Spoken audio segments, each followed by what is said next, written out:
Bonjour, bienvenue dans cette vidéo. Je suis Anaïs Goldman, professeure de yoga. Et aujourd'hui, j'interview donc Anne. Bonjour Anaïs, bonjour tout le monde.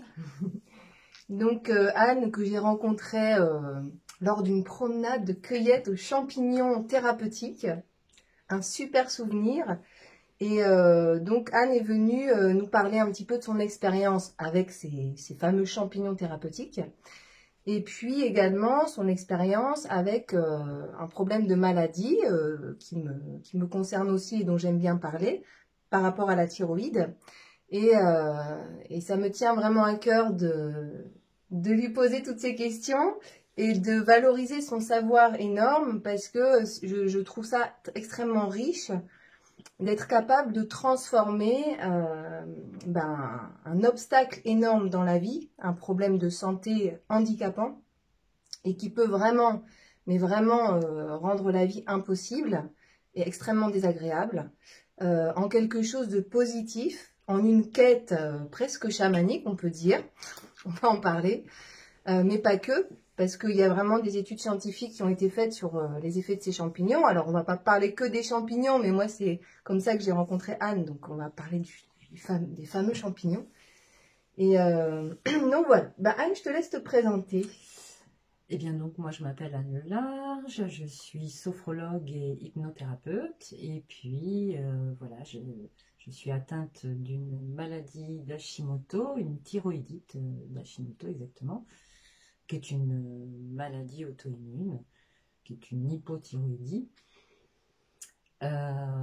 Et faute d'avoir trouvé des réponses satisfaisantes en médecine allopathique, eh bien j'ai fait énormément de recherches et ces recherches m'ont conduit à en fait m'intéresser aux champignons thérapeutiques dont j'ignorais l'existence jusqu'à présent et à proposer voilà, des promenades en forêt pour apprendre aux gens à les reconnaître et à les cueillir et s'en servir voilà, dans leur quotidien.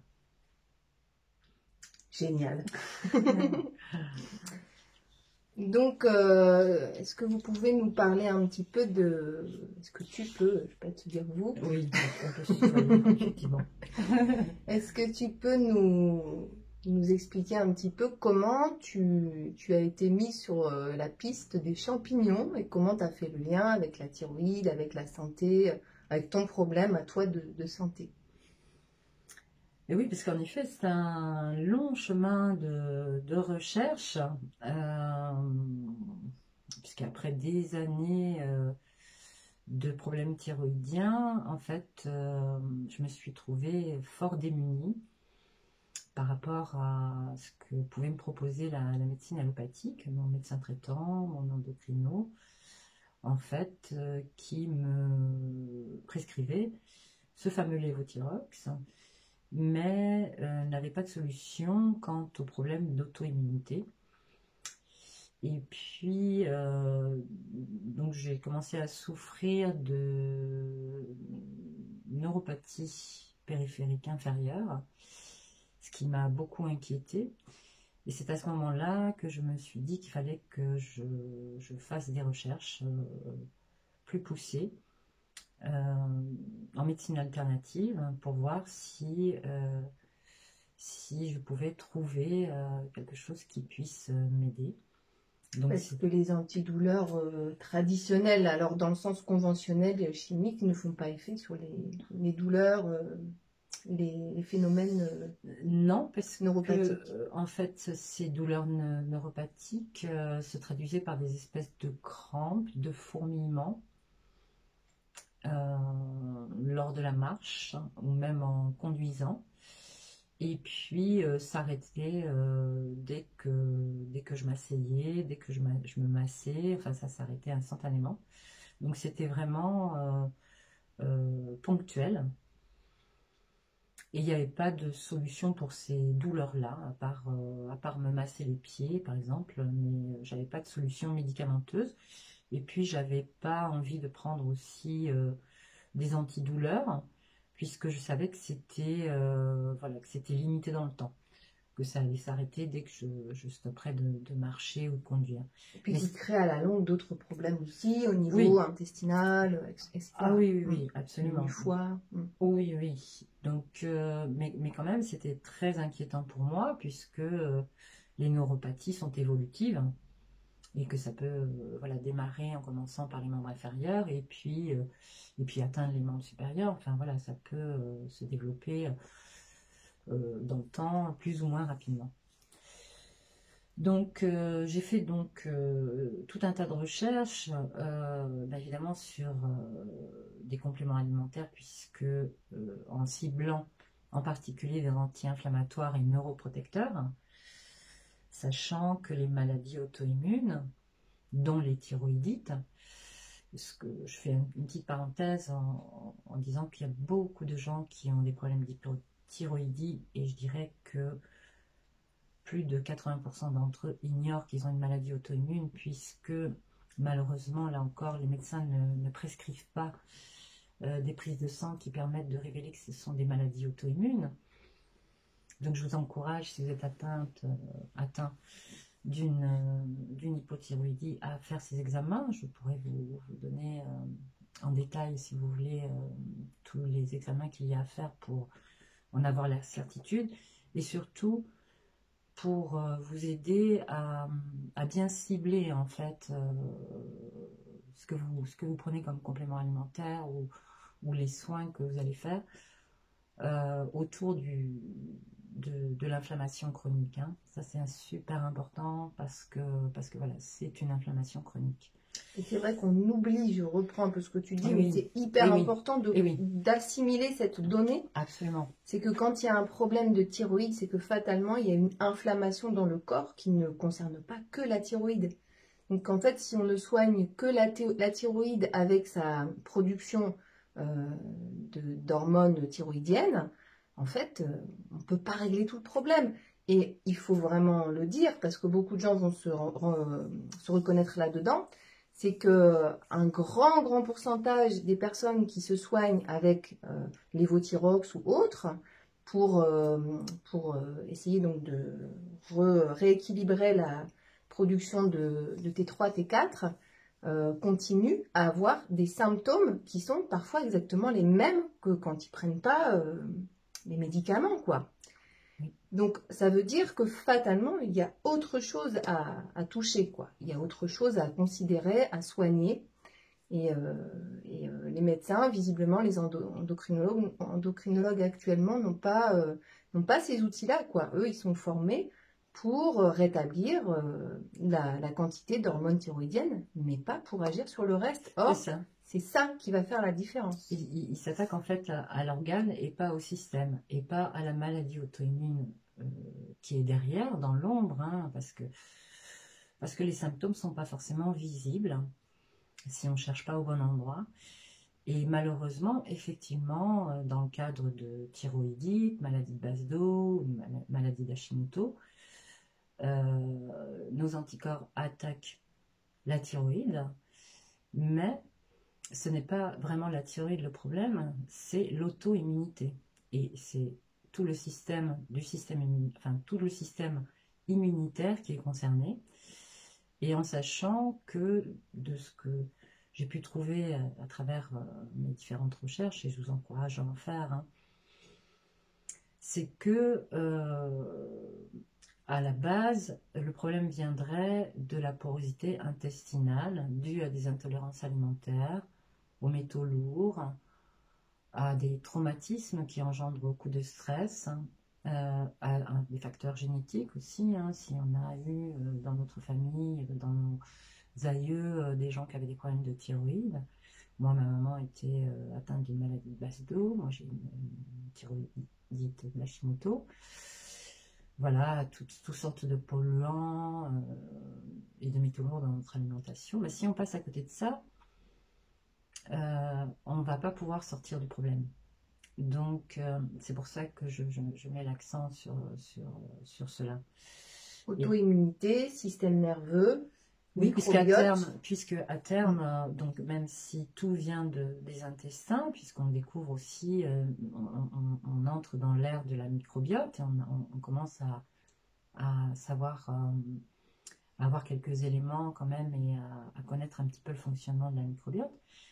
Et là, on s'aperçoit qu'il y a aussi des virus en latence dans notre intestin, comme l'herpès et l'Epstein-Barr virus, qui sont en latence. Et si notre microbiote est déséquilibré, qu'il y a un trop grand nombre de bactéries pathogènes, et puis une alimentation déséquilibrée, et surtout une alimentation qui peut être allergène, entre guillemets, en tout cas qui donne une intolérance, c'est pas la même chose, eh bien, on va avoir cette porosité intestinale qui fait que, d'une part, on va être malnutri, puisqu'il va y avoir une fuite de vitamines, d'oligo-éléments et de minéraux, qui va entraîner aussi des problèmes de digestion et de malabsorption. Donc,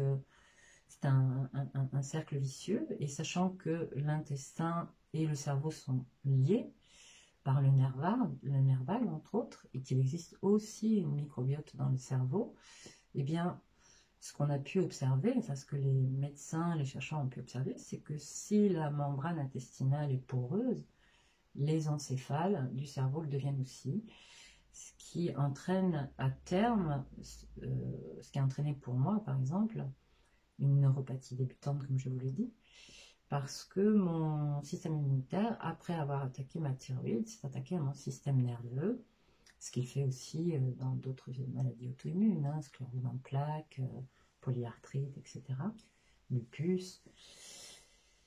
Donc tout cela pour dire que voilà, il y a plusieurs choses à prendre en compte et à traiter, en l'occurrence quand on a une maladie auto-immune. Et malheureusement, beaucoup de gens atteints de problèmes de thyroïde ont une maladie auto-immune. Et du coup, on vous mettra sous la vidéo des liens pour que vous puissiez vraiment lire par vous-même, hein, les sources de ces recherches, Oui. les personnes qui ont Oui, fait des oui. recherches là-dessus. Tout ça est très récent, donc ça n'a pas encore été assimilé par la médecine actuelle, en fait. Hein. Pas du tout, pas du tout. Surtout pas par les médecins traitants. Certains endocrinologues commencent à s'ouvrir à tout ça, mais ça va très très lentement, et en attendant, voilà, le système immunitaire attaque notre organisme. Donc, plus on agit rapidement, et mieux c'est. Surtout tant qu'on a la thyroïde qui est encore en partie peut-être en vie, puisque la mienne a totalement été détruite par mes anticorps. Et ça, tu ne t'es pas fait enlever la thyroïde, c'est-à-dire que tu n'en as plus. Je n'en ai plus. La dernière radio que j'ai passée, le radiologue m'a dit que ma thyroïde ressemblait à une vieille éponge séchée. Donc voilà.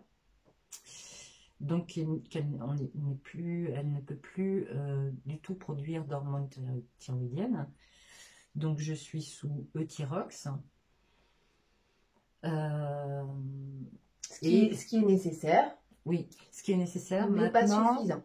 Non, parce que malheureusement, ni le lévothyrox, ni le thyrox ne peuvent, d'ailleurs on le constate quand on fait des prises de sang sur la T3, T4, en tout cas, ils n'arrivent pas à reconvertir la T4. Donc la T4 reste toujours à un taux anormal. Alors, je ne pourrais pas vous expliquer ça hein, techniquement, je ne suis pas médecin, je vous dis ce que j'ai retenu, mais puis je le vois sur mes prises de sang. Mais en tout cas, voilà, donc c'est pour vous dire que... Des fois, la prise de sang, la donnée, l'information, taux de T3, T4 normal, en fait, ne suffit pas. Si c'est pas assimilé, ben, c'est comme s'il n'y en avait pas. Enfin, le corps réagit comme s'il n'y en avait pas. Ah oui. Et quel pouvoir on a sur l'assimilation de T3, T4, agir sur le microbiote. Oui, alors après, je sais qu'il existe, je vous encourage à aller voir le professeur Willem, qui a un protocole concernant l'hypothyroïdie, et qui aussi vend un complément alimentaire qui s'appelle Thymorégule. Il y a des très bons retours. Voilà, et qui permet de baisser, alors petit à petit, de baisser son lévothyrox et de commencer le thymorigule. Pour de nouveau, puisque aussi le fait que le lévothyrox compense totalement certaines hormones, dont les T3, votre thyroïde devient paresseuse, il n'a plus besoin d'en fabriquer. Et ça, ce n'est pas une bonne chose non plus, puisque au bout d'un moment, elle se dit, voilà, c'est compensé, donc je n'ai plus besoin de travailler. Et au contraire, il faut la garder voilà, active. Donc il ne faut pas la compenser totalement. Et ce que propose donc le professeur Willem, c'est le thymorigule avec certaines huiles essentielles et autres, et qui me semble intéressant pour les gens qui ont encore une thyroïde, même si elle est partiellement abîmée, mais en tout cas qui a encore quelque chose de vivant dans leur thyroïde. Je leur conseille vraiment d'aller chercher de ce côté-là. Puisque petit à petit pourront complètement arrêter le lévothyrox au profit du thymorigule et peut-être vraiment diminuer largement la compensation. Jusque pour certains qui ont juste un début d'hypothyroïdie, jusqu'à arrêter complètement et pouvoir de nouveau, bien sûr en suivant des régimes alimentaires particuliers, en prenant certains compléments alimentaires qui pourront se débarrasser du lévothyrox.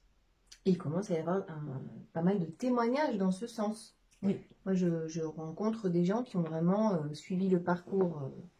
Alors, c'est pas rejeter la médecine allopathique, c'est comprendre sa place, en fait. Comprendre la place des méthodes naturelles qui sont, en fait, dans le cas de la thyroïde et dans d'autres cas aussi, qui sont les plus efficaces, même s'ils sont pas forcément toujours suffisants, parfois oui, parfois non. Donc c'est remettre vraiment chaque médecine à sa place en fait. Et c'est pas dire vouloir absolument tirer la couverture à moi je prône telle médecine, moi je prône telle médecine. C'est pas ça le but. Le but c'est comment la personne elle retrouve sa santé, comment la personne elle retrouve un état qui lui permet de fonctionner normalement. En fait, c'est ça le but. C'est pas de dire moi je suis pour telle médecine. En fait, c'est pas le propos. Donc, chaque médecine a sa place. Donc, quand la thyroïde, elle dysfonctionne, qu'on est en hypo, il faut prendre un supplément. Par contre, ça ne suffit pas. Je rencontre très peu de personnes chez qui ça suffit. Donc, voilà. Force est de constater qu'il faut aller chercher ailleurs. Et moi, je trouve ça très rassurant. Parce que, tu vois, ta thyroïde en est quand même à un autre point par rapport à la mienne. Hein. Bon, par rapport aux effets ressentis, je peux te dire qu'à des moments, quand j'étais en période de crise, ça a pu être dur. Mais au niveau de ce qui est visible, de l'état réellement de ma thyroïde et de comment je peux projeter son fonctionnement dans l'avenir, c'est rien par rapport à toi. Et au final, tu cueilles des champignons dans les bois. Je veux dire, tu as une vie, quoi. Tu as une vie. Oui, tout à fait, oui. Avec, enfin voilà, il n'y a pas des... Ah, mais je vais beaucoup mieux, hein. Ça c'est certain. Hein. Donc, alors, comment j'ai rencontré ces champignons comme je disais, donc du coup, j'ai plongé après ce début de neuropathie. J'ai beaucoup stressé, je me suis beaucoup inquiétée, j'ai eu très peur, hein, finalement, oui. J'ai eu très peur de finir paralysée, hein. Et en faisant des recherches, alors je suis allée voir, vraiment j'ai fouillé mais pendant des journées entières. J'ai découvert des cliniques aux États-Unis spécialisées dans le traitement des maladies auto-immunes. Il y a d'ailleurs des médecins américains en ligne sur YouTube, hein, qui partagent leur savoir. Ils sont d'une grande générosité. Tu mettras des liens. Oui. Et alors après, c'est en anglais bien sûr, mais avec les traducteurs YouTube, voilà, on arrive à s'en sortir. Hein. Et j'ai en fait recueilli tout ce qui était en commun chez tous ces médecins, hein, que je suivais, et puis Marion Kaplan aussi, qui donne de très bons conseils en matière de régime anti-inflammatoire. Donc je suis allée voir dans tous ces régimes, le régime FODMAP, hein, qui est un régime anti-inflammatoire où on élimine tout ce qui est inflammatoire, qui est conseillé aussi, hein, pour tous les autistes, schizophrènes, etc. hein, une partie des Parce maladies qu'on mentales. sait maintenant qu'il y a un lien avec le microbiote. Absolument, absolument. Et voilà, en régulant la flore intestinale, on s'est aperçu que moi j'ai travaillé dans le médico-social auprès d'autistes et j'ai vu combien ils avaient tous des problèmes d'acné, des problèmes mentaux bien sûr, de déficience mentale et aussi des problèmes surtout gastro-intestinaux, pardon, l'alternance de constipation et de diarrhée en permanence. Et quand on change leur alimentation, on peut s'apercevoir de la différence, hein, de l'amélioration à tous les niveaux, même de leur état mental. On ne va pas dire qu'ils vont récupérer tout le handicap, mais en tout cas, ils vont aller déjà beaucoup, beaucoup, beaucoup mieux. Et donc, ce qui est vrai pour eux est vrai aussi pour les maladies auto-immunes, notamment qui peuvent être accompagnées de TDA. Moi, j'étais enfant, j'ai eu un TDA, on ne savait pas le diagnostiquer, hein, je l'ai compris beaucoup plus tard, je l'ai compris à l'âge adulte, qui était associé à ces problèmes d'auto-immunité déjà. L'endométriose, pour beaucoup de femmes, une infertilité qui n'en est pas, puisque quand on vous fait... moi, je n'ai pas pu avoir d'enfant, puisque mes anticorps percevaient l'embryon, quand je tombais enceinte, comme un corps étranger, l'attaquait et s'en débarrassait. Donc je suis allée dans un centre FIV où à l'époque ils n'avaient aucune conscience des problèmes d'auto-immunité. Ils savaient que j'avais une maladie auto-immune, ils n'avaient pas fait le rapprochement. Donc je n'ai pas pu avoir d'enfant, je l'ai su bien plus tard aussi, hein. J'ai fait le rapprochement et puis je l'ai trouvé dans différentes recherches. Hein. Des problèmes de gestion de poids, de fatigue chronique, etc., quoi, associés, hein, aux problèmes de maladies auto-immunes. Et puis, eh bien, malheureusement, comme je vous le disais, des neuropathies périphériques sur du long terme, hein, sur du très long terme. Moi, j'ai 56 ans, donc mes douleurs neuropathiques sont apparues il y a 3 ans à peu près, vous voyez. Donc, jusqu'à présent, je n'avais aucun signe. Hein. Et puis, encore plus loin... Moi, j'ai vu vraiment des gens qui avaient des douleurs neuropathiques. Enfin, la médecine n'a pas de solution. Voilà, type... C'est horrible. Alors, c'est des douleurs neuropathiques type diabétique. Et c'est ça qui... Et le diabète, en sachant que le diabète, c'est une maladie auto-immune aussi. Hein. Donc, suite à toutes ces recherches, donc régime FODMAP, kétogène, cétogène. Donc moi, je suis actuellement sur un régime, on va dire, moitié cétogène, moitié kétogène, les deux. C'est-à-dire, j'évite le sucre. Hein. J'évite le sucre, j'ai enlevé au quotidien. Au quotidien, ouais. Ah oui, oui.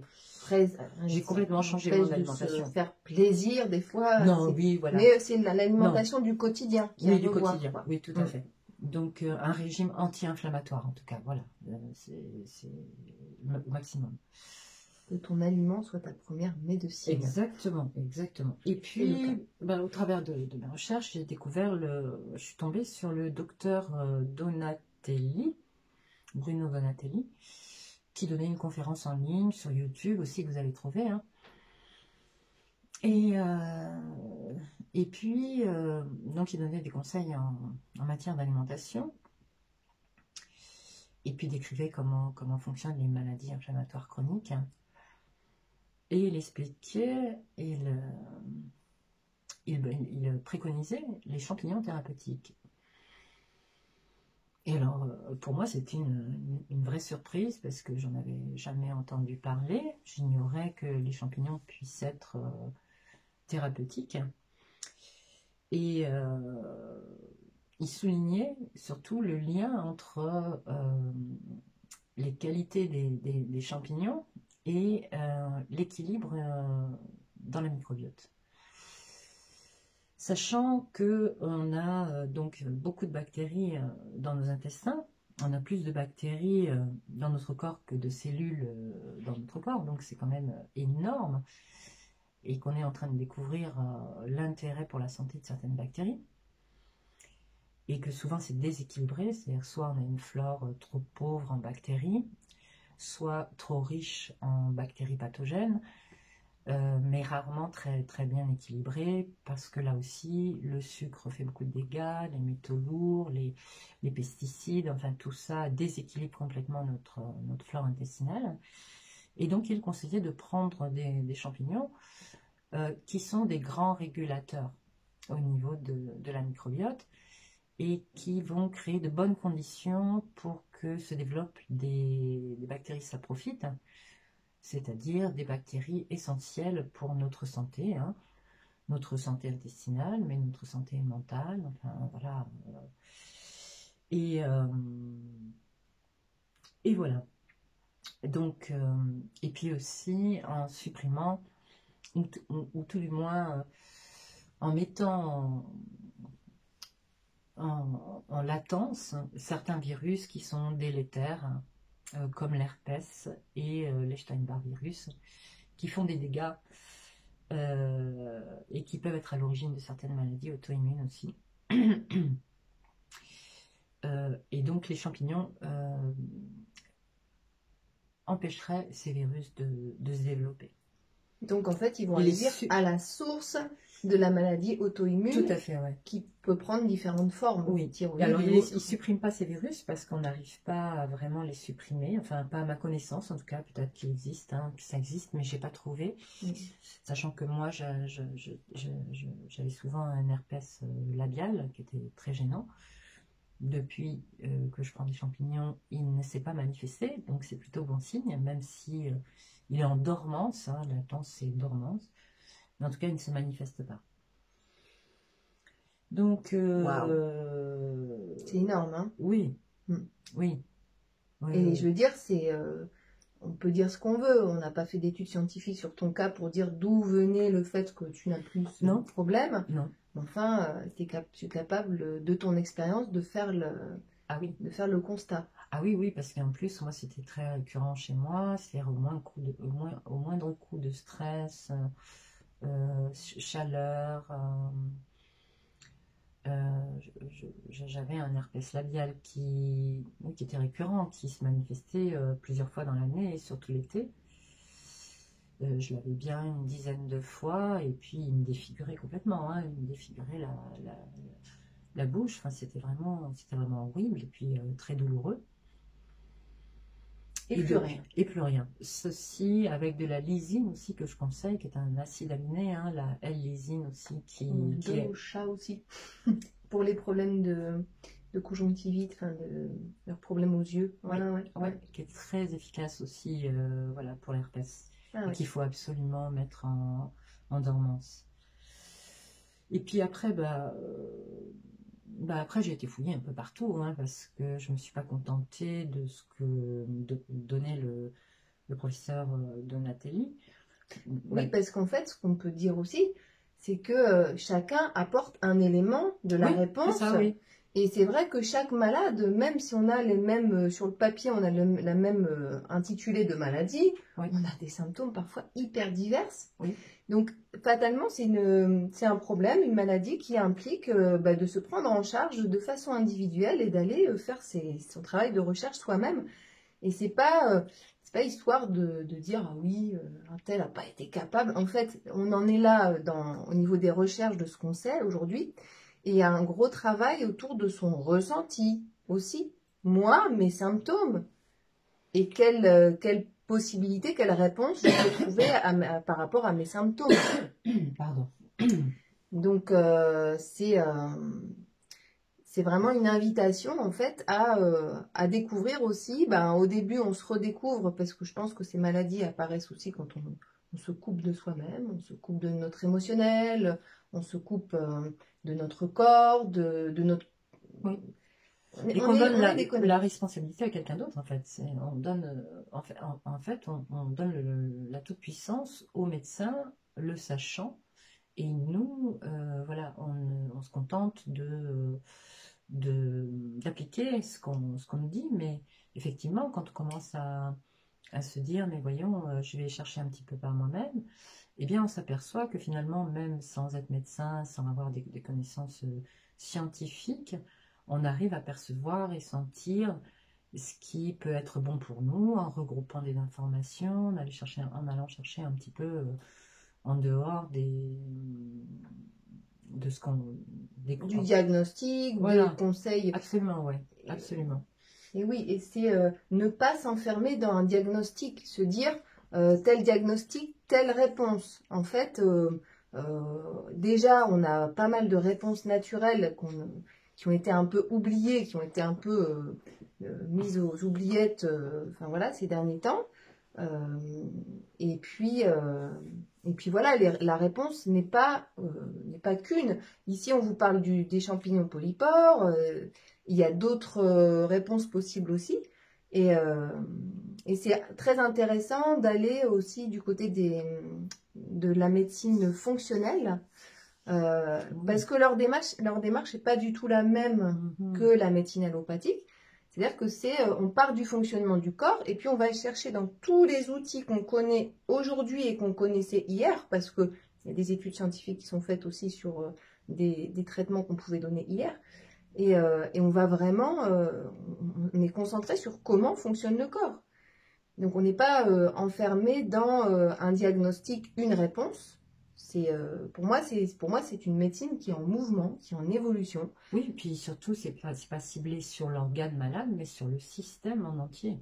C'est-à-dire que, justement, c'est un bon exemple, par exemple, l'hypothyroïdie. En médecine fonctionnelle, on va pas s'attacher à vouloir soigner absolument la thyroïde, mais on va chercher à comprendre pourquoi la thyroïde dysfonctionne, et on va aller voir ailleurs, on va aller dans tout le corps et on va s'attacher à voir s'il y a des symptômes au niveau justement de la santé mentale, de la santé intestinale, etc. Donc on va faire... Quand un organe tombe malade, ce n'est pas... Voilà, le problème de la médecine allopathique, c'est qu'elle s'attache à soigner l'organe, mais c'est un système, la biologie, le corps est complètement interactif. Tout est interactif dans le corps. Un organe ne fonctionne jamais seul. Voilà. On ne peut pas soigner un organe tout seul. C'est ça. Il faut chercher la cause et soigner la globalité. Complètement, totalement. En fait, ça n'est pas possible. Donc c'est normal que des gens se retrouvent avec des symptômes tout en prenant un médicament, quoi. Donc ça, il faut l'assimiler parce qu'en fait, on est tellement dans un monde où on est un petit peu, comment dire, conditionné à faire confiance aux médecins et à la science. Et encore une fois, je voudrais vraiment être claire de dire que oui, il faut leur faire confiance sur certaines choses. Ils sont magnifiques, ils sont formidables. Et je sais combien tout le personnel médical, ils n'ont pas fait toutes ces études pour rien, parce qu'ils ont vraiment des convictions, ils ont la volonté profonde de faire du bien aux gens, de les soigner, de faire partir les souffrances, les maladies. Mais aujourd'hui, les choses sont en train d'évoluer. Et en fait, comme dans certains pays, ça se fait déjà. C'est-à-dire que moi, ma formation, c'est travailler de cette manière, mais je me dois de te diriger vers une personne qui va agir en complément, en fait. Sinon, tu ne vas pas aller mieux. Et en France, et c'est pas la faute du personnel médical, c'est des croyances, en fait, qui sont vraiment très, très fortement ancrées, particulièrement en France, que la meilleure réponse, dans toutes les circonstances, c'est forcément plus fort si c'est allopathique ou chimique. C'est faux. Et c'est vraiment pour dénigrer personne, de la même manière que ça serait appréciable que le monde médical actuel ne dénigre pas, et c'est pas tout le temps le cas, mais ne dénigre pas les autres médecines qui existent parfois depuis beaucoup plus longtemps et qui sont remises au goût du jour par la science. Et moi, ça j'aime beaucoup cette idée qu'aujourd'hui, eh bien, on peut aller comprendre ce qui se passe dans les méthodes naturelles avec le regard de la science. Bien sûr, tout à fait. Puis la science est faite pour évoluer. Elle ne peut pas rester en l'état, ça bouge sans arrêt. Mais oui. Je veux dire, aujourd'hui, moi, voilà, je vous livre ce que je sais. Mais je sais que demain, il y aura encore d'autres choses et encore d'autres choses. Certainement qu'on découvrira plein de choses encore merveilleuses. Je veux dire, c'est tout le temps en évolution. S'il n'y a pas de remise en question et d'évolution, ce n'est plus de la science. C'est ça. Et oui. Et je crois qu'il y a vraiment des fausses croyances autour de ça, particulièrement autour de la médecine, parce que les technologies, on voit bien, voilà, c'est un autre sujet. Mais autour de la médecine, en tout cas, on a cette idée qu'un médecin, il sait tout, que la seule solution peut venir de cette médecine-là, qui a découvert des choses magnifiques, qui nous évite un tas de problèmes, et qui est magnifique dans les conditions d'urgence aussi, Oui, souvent, oui. particulièrement. Et vraiment, enfin, c'est très précieux. Et merci, merci de nous avoir fait vivre, de nous être incarnés à cette époque pour ça. Mais là où on atteint, à mon sens, une limite, on se tire une balle dans le pied et on ne va pas du tout dans le sens de la santé, c'est que ça suffit pas quoi. Ça suffit pas. Ça n'est pas la réponse à tout. Du coup, on a abordé pas mal de sujets. Beaucoup plus que prévu. Voilà, mais c'est très bien, c'est super. Ouais. Et donc, moi j'avais donc, oui, donc quels sont les effets des champignons sur ton état de santé? Tu nous l'as un peu dit, c'est quand même, mais Oui. même sur ton niveau d'énergie Ah disponible. oui. Alors, juste pour vous dire, donc après, je suis allée vérifier tout ça, donc j'ai découvert des tas de gens passionnants qui s'intéressent aux champignons et qui, en fait, ont retrouvé, justement, pour faire lien avec ce que tu disais juste avant, c'est-à-dire que cette médecine avec les champignons, elle a toujours existé au sein de l'humanité. En Europe, en Europe du Nord beaucoup, mais aussi ici en France, mais elle s'est perdue. Elle s'est perdue justement lorsque la médecine moderne est arrivée. Et donc, voilà, les guérisseurs, entre guillemets, les sorcières, les chamans, voilà, n'ont pu continuer à exercer ce talent de soigner avec les champignons, les plantes. Avec leur médecine. Avec leur médecine, voilà, absolument. Donc, mais sinon, voilà, elle a toujours été présente et elle l'est encore beaucoup en Europe du Nord, en Finlande, en Suède, Dans plein d'autres pays. en Mongolie, voilà, dans les pays du Maghreb. Voilà. En tout cas, en ce qui concerne les champignons, Ah oui, champignons polypores, d'accord. en particulier. Et on a retrouvé voilà, des hommes préhistoriques, Otzi notamment, qui était emprisonné dans les glaces avec un collier, avec des polypores autour de son cou. Et c'est beaucoup utilisé aujourd'hui en Mongolie, en Sibérie, enfin voilà, tous ces pays qui les connaissent très très bien, dont le célèbre Chaga et Reishi, et d'autre part en Asie, toute l'Asie, dans la pharmacopée chinoise, ils utilisent toujours aujourd'hui, beaucoup, au Japon et en Chine. Et donc beaucoup des études qui sont publiées viennent du Japon en particulier. D'accord. Parce qu'ils ont une énorme connaissance, ils ont 2000 ans d'histoire avec ces champignons et leur utilisation. Donc, voilà. Magnifique. Donc, ils les connaissent très très bien. Donc, et puis aussi, j'ai découvert quelqu'un que je vous conseille d'aller voir qui s'appelle Paul Stamets. Donc, je vous enverrai aussi via Anaïs des conférences si ça vous intéresse sur les champignons et toutes leurs applications, parce qu'il y a la thérapeutique, mais aussi d'autres applications extraordinaires. C'est une nouvelle ère qui s'ouvre via toutes ces recherches qui sont faites. Et donc, de fil en aiguille, j'ai eu de plus en plus accès à tout un tas d'informations sur les vertus thérapeutiques de ces champignons, comestibles ou pas. Alors, moi, je me suis spécialisée dans les polypores, mais il faut savoir que vous avez beaucoup aussi de champignons comestibles. Les polypores ne le sont pas, donc je vais vous expliquer la différence. En tout cas, dans les comestibles, je vous encourage à manger des champignons le plus souvent possible, surtout, notamment ceux qui ont le plus de vertus, dont la pleurote, le shiitake, mitake, qu'on commence à trouver aujourd'hui sur les marchés. Avec une petite recommandation, c'est que les champignons, pour être digestes, parce que beaucoup de gens disent « Ah, moi je ne digère pas les champignons ». Alors les champignons, pour qu'ils soient digestes, il faut au moins 20 minutes de cuisson. Sinon, pour les intestins fragiles, vous allez avoir du mal à les consommer. Donc, n'hésitez pas à les faire cuire assez longtemps.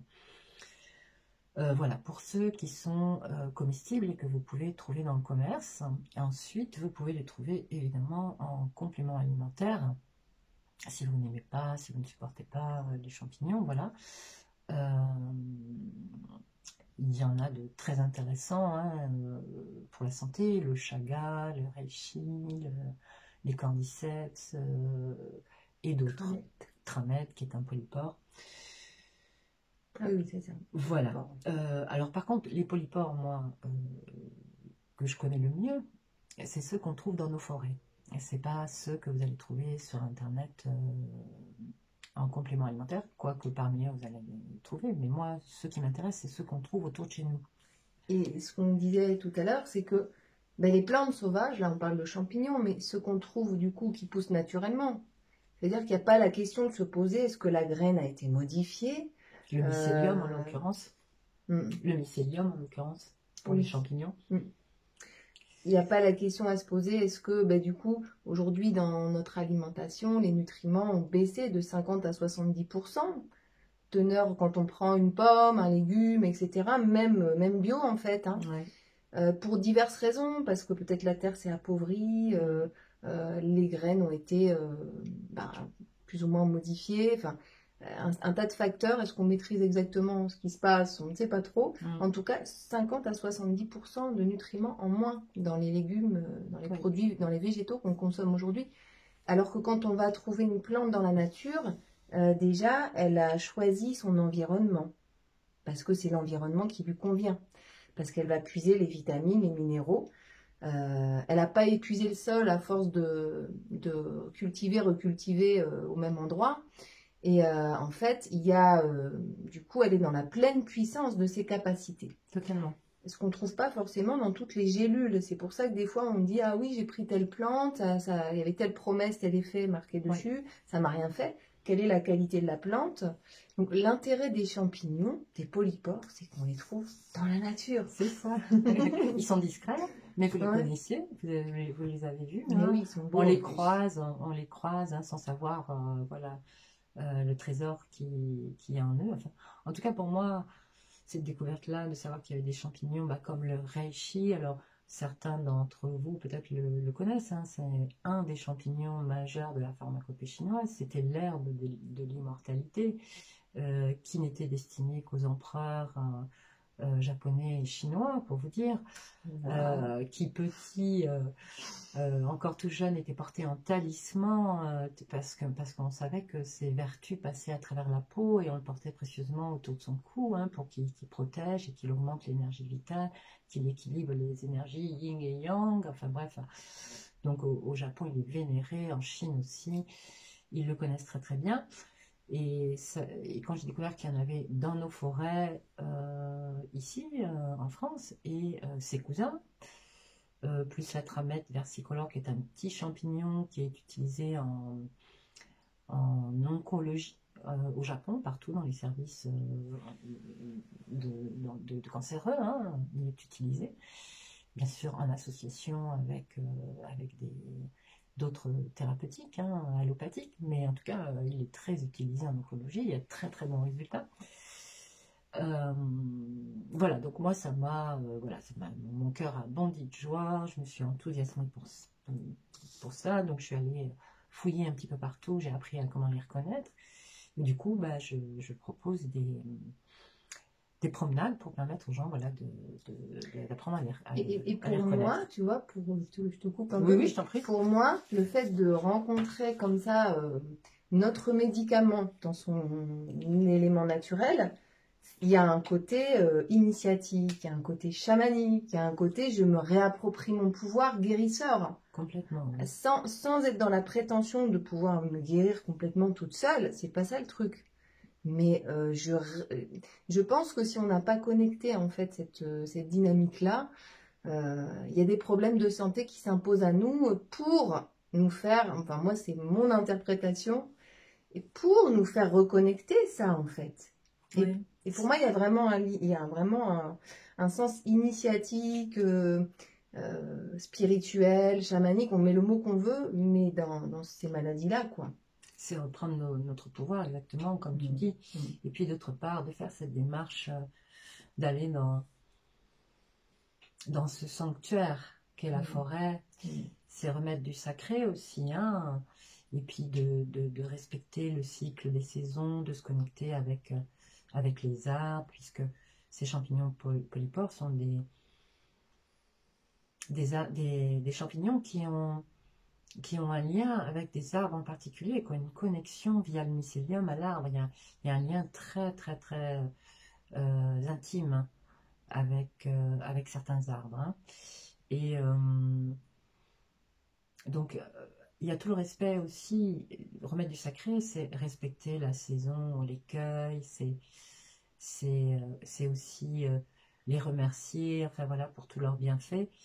Et c'est la joie que ça nous procure, de savoir qu'ils sont un trésor et qu'on y a accès, voilà, en les respectant profondément. Et je trouve que c'est une belle démarche, et tous les gens que j'emmène, ben voilà, ça les réjouit de pouvoir aller chercher son petit médicament, son soin, dans la forêt, sans intermédiaire, sans emballage, sans, vous voyez, et pouvoir se faire sa petite tisane, son petit thé aux champignons, et pouvoir se soigner comme ça. Et se rassurer, de se dire, quelles que soient les ruptures de stock, parce qu'il y en a beaucoup, il y en a beaucoup en ce moment, des ruptures de stock de médicaments, des formules qui changent. On sait qu'il y a des gens qui étaient sous l'évothyrox qui ont très très mal vécu les changements de formule et tout ça. Mais le champignon, alors encore une fois, on n'a pas dit qu'il guérissait tout, mais, dans cette démarche, en fait, qu'est-ce que c'est rassurant de savoir que la nature a énormément de choses à nous offrir pour notre guérison. Et cette guérison, elle n'est pas non plus... voilà, c'est jamais axé que sur un organe, c'est jamais axé que sur le physique, même si bien sûr, si on ne soigne pas le corps, le reste ne suivra pas. Mais en tout cas, si on soigne que le corps, il y a quelque chose qui reste toujours. Et la plante, dans son élément, c'est vraiment... elle nous prend dans notre entièreté, dans toutes nos dimensions, physiques, émotionnelles, énergétiques, spirituelles. Oui, voilà. Absolument. Oui. Voilà. Alors, peut-être je donne un petit peu d'informations sur ce qu'ils contiennent. Donc, c'est polypores thérapeutiques. Donc, je vais vous parler de ce que contient le reishi, notamment le polypore rouge ou Pinacolosa, c'est son cousin, hein, au reishi. Tu as dit qu'on les trouvait sur les arbres. Hein, alors, on les trouve. Ça dépend dans quelle région on habite. On peut les trouver sur des sapins. Ici, on a des forêts de sapins. Donc, on va trouver particulièrement le reishi et son cousin sur les souches. Ils aiment bien les vieilles souches de sapins. Mais on peut les trouver aussi sur des arbres vivants. C'est plus rare, mais parce que ce sont des champignons saprophytes. C'est-à-dire qu'ils digèrent le bois mort. C'est pour ça qu'il est très important de les ramasser, de les cueillir à la fin de l'été, quand ils se sont reproduits, c'est-à-dire qu'ils ont lâché leurs spores pour être sûr de pouvoir les retrouver l'année d'après. Et puis certains poussent sur des hêtres, sur des feuillus, alors pareil, sur du bois mort, hein, voilà, les polypores, c'est des digéreurs, décomposeurs du bois. Ils dégradent la lignine du bois. Et ils permettent l'humus des forêts, donc ils permettent aux forêts de se renouveler. L'autre qui est très courante, qu'on trouve partout, vous l'avez croisé, c'est la tramette versicolore, qui est un petit champignon qui vit en colonie, et là qu'on trouve sur du bois mort, voilà, en groupe, un tout petit champignon. Et alors, attention, il ne faut pas ramasser n'importe quoi, il faut être sûr que ce soit le bon, puisqu'ils ont des cousins qui leur ressemblent un petit peu, même si on ne peut pas se tromper quand on sait exactement ce qu'on cherche. On n'est pas en train de faire un cours sur comment reconnaître le champignon, c'est un autre sujet, on ne va pas tout aborder aujourd'hui. C'est nécessaire d'apprendre à les repérer, c'est pas Voilà, et polypore du bouleau, qui est un polypore très facile à reconnaître, qui ne pousse que sur le bouleau, donc comme ça on ne peut pas se tromper, mais le bouleau accueille aussi d'autres champignons, donc attention. Voilà, donc ce qu'on trouve très facilement, il y en a 4 ou 5, mais qui ont des vertus énormes, donc c'est hyper intéressant. Alors, vite fait, vous dire ce qu'ils contiennent. Donc, ils contiennent des sources de protéines et des fibres. Alors ça, c'est pour les champignons qui sont comestibles et qui sont intéressants à consommer, voilà, ceux que vous pouvez manger. C'est-à-dire, je vous le répète encore, des pleurotes, après des champignons sauvages comme le coprin chevelu, qui est un excellent champignon, le shiitake, mitake, voilà.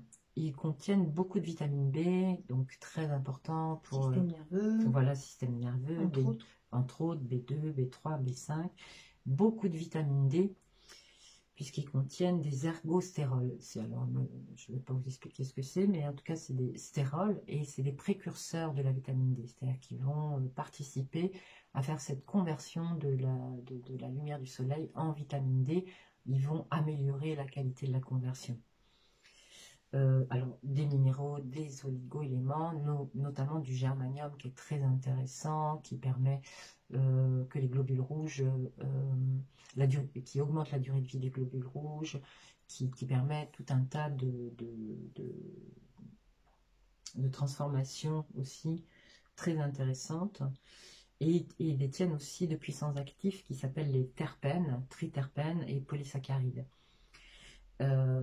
Donc les terpènes et les polysaccharides tonifient le corps entier et augmentent l'énergie vitale, et surtout ils contiennent des antioxydants majeurs, des antitumoraux, donc anti-cancer extrêmement puissants. Ils détoxifient les reins, le foie et les poumons. Ils sont régénérants du foie. Donc, ils sont aussi hypotenseurs, anxiolytiques, puisqu'ils ont une grosse influence sur le système nerveux et sur la conduction aussi nerveuse dans notre cerveau, c'est-à-dire qu'ils augmentent la vitesse de connexion. Ce sont des régulateurs du système immunitaire, c'est ce qui nous intéresse aussi, et régulateurs dans le sens où, même dans le cadre de maladies auto-immunes où le système immunitaire fabrique beaucoup d'anticorps, ils vont l'équilibrer à la baisse, et pour un système... Il s'adapte en fait. Voilà, il s'adapte. C'est des grands adaptogènes. Mais il va s'adapter. Voilà, c'est des adaptogènes. En fait, ils s'adaptent aussi selon le terrain de la personne. Donc c'est magique. Voilà, c'est magique. Équilibrant de l'énergie, ils augmentent l'énergie vitale. Et ça, on le sent, parce que moi, du coup, la cure que j'ai faite, c'était... il m'a pas fallu beaucoup de temps. Je veux dire, en 15 jours... ça pulse, quoi, et tu sens que waouh, ça ouvre des espaces, quoi. C'est puissant, quoi. Absolument. Et surtout aussi, d'ailleurs, je me souviens pendant le premier confinement, je cherchais absolument à acheter justement, puisqu'à l'époque je ne savais pas que j'en avais juste à côté de chez moi. Donc je cherchais à acheter des compléments alimentaires et on ne trouvait plus rien sur internet, puisque évidemment à cause du Covid, les gens qui connaissaient s'étaient rués sur ces polypores reishi et autres, puisqu'ils sont évidemment très connus pour leurs effets antiviraux, régulateurs de la microbiote, antibactérien, sur toutes les sphères. Et antimycosique aussi, dans le cas de mycose ou hypoglycémiant, tu ne l'as pas dit, je crois. Aussi, hypoglycémiant. Dans le diabète. Alors voilà, ils régulent la glycémie et le cholestérol aussi, et peuvent être aussi d'excellents antiparasitaires, c'est-à-dire qui réduisent à néant les parasites qu'il y a dans notre intestin, ce qui est très important aussi, puisque souvent la plupart d'entre nous ignorent qu'ils ont des parasites dans l'intestin. Pas bon parasite, quoi. Voilà. Le parasite, c'est forcément... Voilà. Ouais. Il n'est pas invité, quoi. Non. Régulateur, t'as tout dit. Ouais, super. Donc, waouh, plein d'informations, ce que les gens vont pouvoir assimiler tout ça. Oui. Donc, c'est énorme. C'est énorme. Et en plus, vraiment, on le sent. En tout cas, enfin, je sais pas, Ah moi, oui, t'as eu des ah oui. retours. Ah oui, oui, j'ai eu beaucoup de retours. Bah, certains qui sont allés un petit peu fort justement et qu'on a pris, parce que évidemment ça se prend sous forme de cure, qui en ont pris un peu beaucoup et qui se retrouvaient avec voilà, une grande énergie ou des problèmes intestinaux dans le sens soit voilà, des diarrhées ou une constipation. Voilà, tout ça en fait. On revient à ce qu'on disait tout à l'heure, c'est-à-dire que par rapport à ces champignons, c'est difficile à travers du thé, puisqu'on les prépare en thé, je vais vous expliquer brièvement, mais euh, bref, ce que je veux dire, c'est qu'il faut écouter son corps, parce que justement, il nous demande d'être à l'écoute, c'est-à-dire ni trop peu, mais ni trop non plus. C'est-à-dire qu'il faut vraiment euh, écouter son corps pour sentir ce qui est bon pour soi. Et ça ne se prend qu'en cure, c'est-à-dire, moi je préconise souvent de faire une cure fin d'automne, début hiver, ou alors lors d'états grippaux, de grippe, évidemment le Covid, etc. Enfin, Quand on est convalescent, les fatigues qui convalescent, durent. fatigués suite à une opération chirurgicale, des gastro-entérites, etc. C'est excellent. Euh, et d'en faire comme ça, voilà, 2, 3 cures dans l'année, si on n'est pas malade, mais ne pas en prendre On au continue. quotidien, tous les jours. Voilà, c'est pas un médicament dont on a besoin tous les jours. Et au contraire, il faut faire des pauses Des pour fenêtres thérapeutiques. exactement. C'est tout à fait ça. Euh, Donc, si on, au début, c'est peut-être mieux de l'acheter, hein, d'acheter.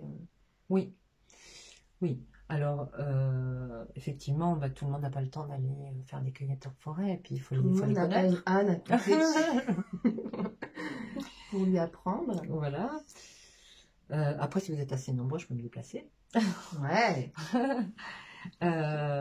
Oui, alors, bien sûr que, évidemment, la qualité d'un champignon sauvage, comme on l'évoquait tout à l'heure, c'est la même chose pour les plantes, et d'un champignon qui a été cultivé, n'est pas la même. Et sachant que certains d'entre eux, pour l'instant, à ce jour, ne sont pas cultivables. Ils ne vivent que dans leur état naturel. Et c'est une bonne chose.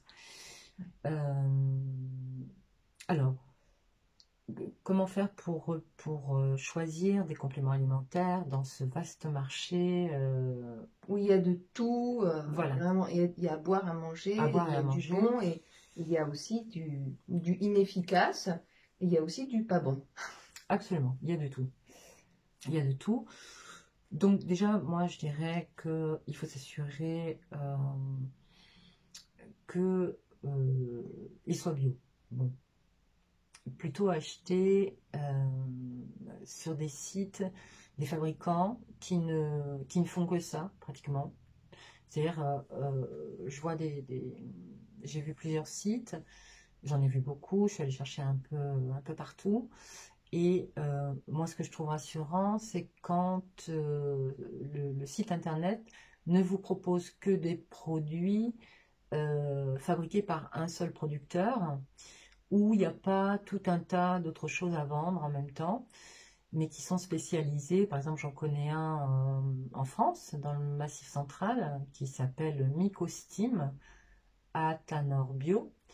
Et eux, voilà, font des élixirs de bourgeons, ils font de la gémothérapie et des champignons, voilà, mais c'est tout. Et ils sont fabricants, c'est eux qui fabriquent. Après, ils ne vendent pas sur Internet, mais ils proposent leurs produits sur un autre site. Mais on sait d'où ça vient. Voilà, eux, ils ne font que ça. Et ils ont Et il y a une... de la conscience Voilà, il y a de la dans les conscience, procédés, absolument. dans... C'est un naturopathe qui fait des formations en mycothérapie, qui propose d'autres formations et qui a une passion, voilà, qui est tombé complètement amoureux des champignons. Donc on a tout un tas d'informations. Plus l'information est riche sur le produit que vous allez acheter, et plus vous êtes sûr sur la manière dont c'est fabriqué, sur la manière dont c'est extrait, par exemple en ce qui concerne les champignons. Et puis, un autre site espagnol, eux aussi ont une gamme de champignons extrêmement intéressante, avec une documentation très fournie, très riche sur leur méthode d'extraction. Ils sont vraiment au top. Leur gamme est un peu plus chère, qui s'appelle IFA de la Terra. IFA de la Terra, leurs produits sont un peu plus chers. Ils proposent des champignons sous forme de gélules et d'extraits, alors que le site Mycostim, Athanor Bio, ne propose les champignons pratiquement que sous forme d'extraits. Je crois qu'ils extraient à la glycérine. Mais en tout cas, voilà, ils expliquent tout leur procédé et ça me semble assez rigoureux et sérieux. Tu n'as pas parlé du site Sunday Natural. Alors, Sunday Natural, ils ont quelques champignons aussi à la vente. En tout cas, il y a du reishi. Alors, Sunday Natural, ils couvrent toute une gamme de produits. Moi, je leur fais confiance. Hein, je suis cliente chez eux, je leur achète, mais je leur achète pas les champignons chez eux. J'achète pas mes champignons en complément, ceux que je peux pas avoir en forêt chez eux, mais voilà, c'est vrai qu'ils aussi allemand, voilà, c'est allemand.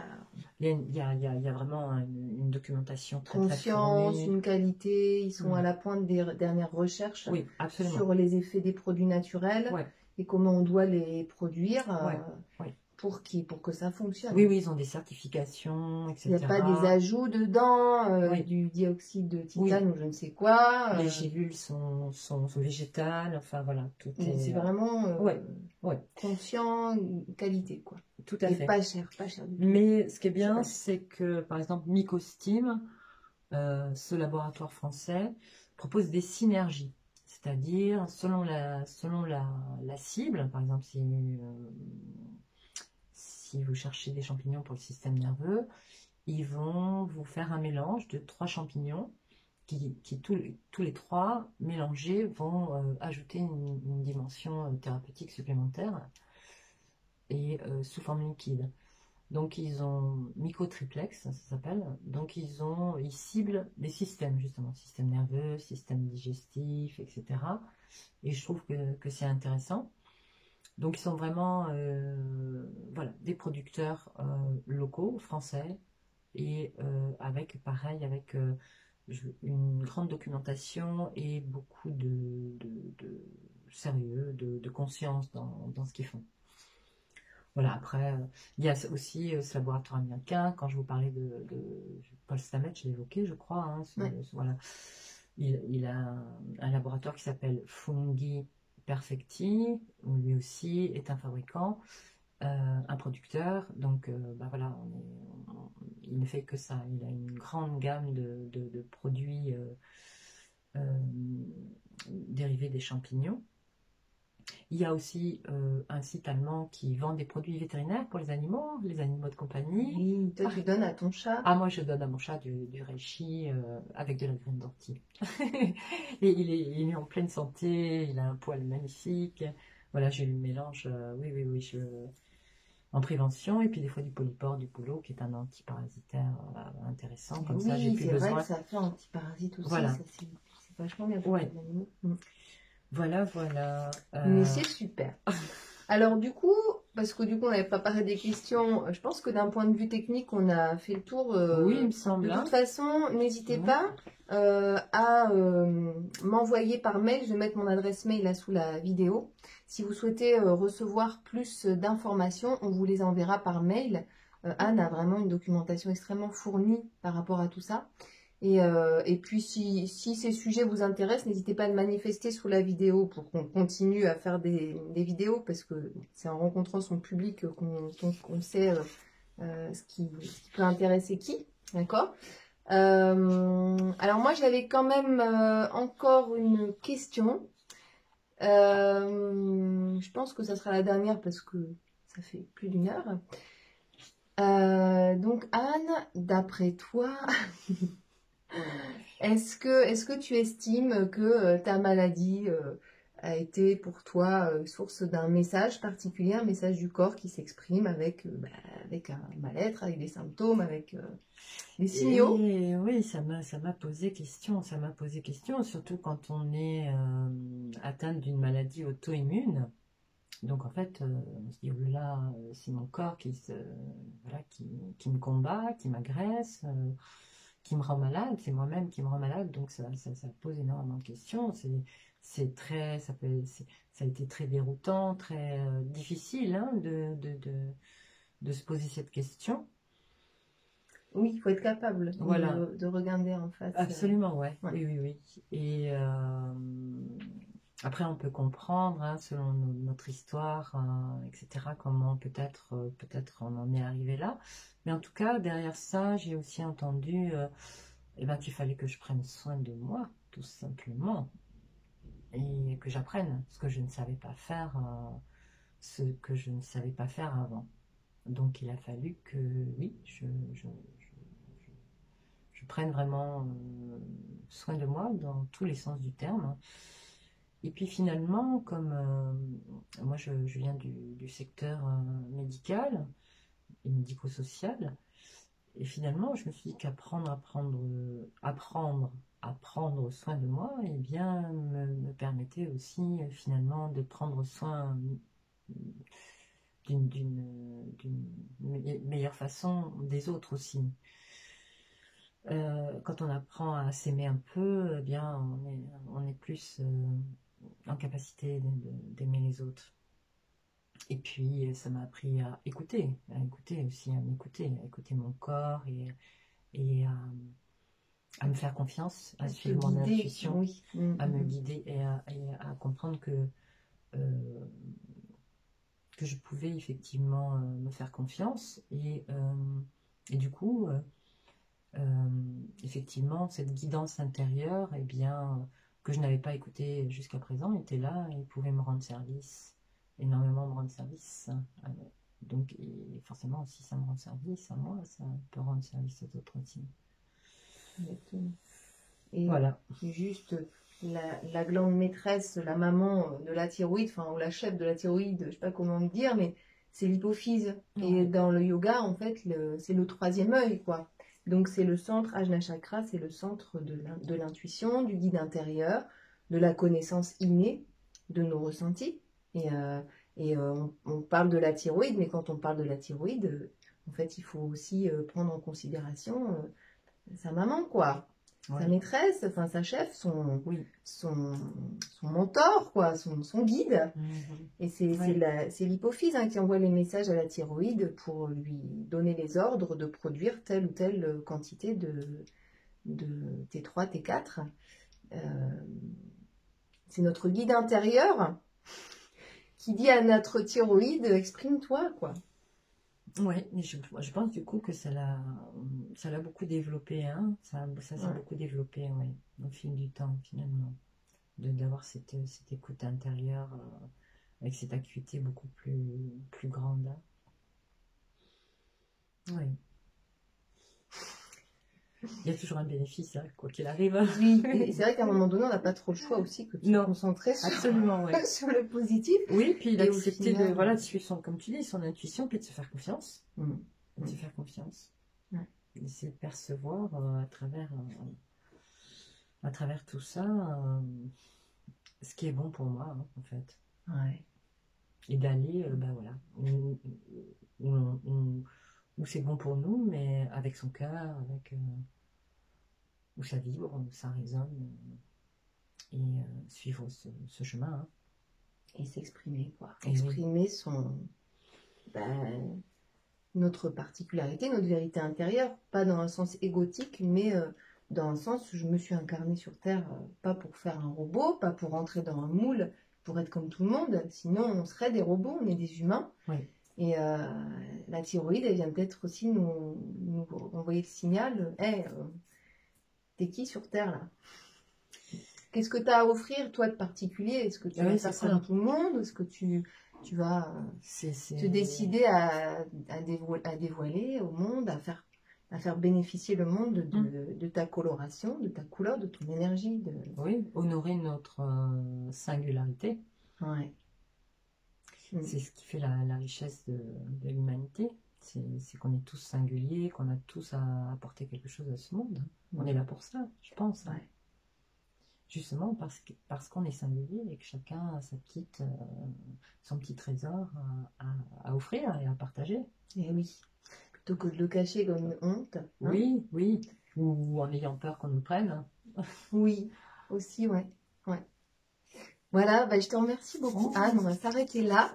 C'était super. Merci. C'est génial. Ah oui. Merci. Merci pour votre attention. Je suis super contente de partager ça. J'espère que ça vous sera utile et que ça sera inspirant. Donc n'hésitez pas à regarder sous la vidéo, on va vous mettre des informations. N'hésitez pas à nous envoyer par mail si vous souhaitez recevoir une newsletter, les sujets qui vous intéressent, vos questions éventuelles pour qu'on puisse refaire d'autres vidéos si on a un public pour ça. Donc voilà, merci beaucoup pour votre attention. Au revoir. Merci.